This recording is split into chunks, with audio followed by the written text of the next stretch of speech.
এটা 2025, ঠিক 50 বছর আগে 1975-এ অমিতাভ বচ্চন সুপারস্টার খ্যাতিটা পেয়েছিলেন, এবং সেটা পাওয়াটা যে খুব সোজা ছিল এমন নয়।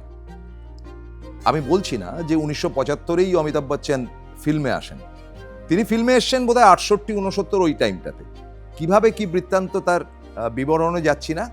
সিনেমায় এসছিলেন এবং প্রথম ছবি দেবানন্দের বড় ভাই চেতন আনন্দের একটি ছবিতে ছোট্ট একটি চরিত্র পান, সাত হিন্দুস্তানি।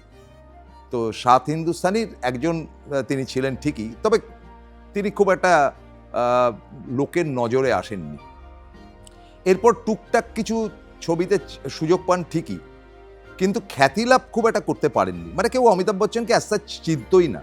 তখন রমরমা 69 থেকে রাজেশ খান্না মানে পাগল হয়ে যাওয়ার মতন উপক্রম রাজেশ খান্নাকে দেখে এবং তার ক্রেজ। তিনি ছিলেন প্রথম সুপারস্টার। সুপারস্টার কথাটাই হয় রাজেশ খান্নার জন্য।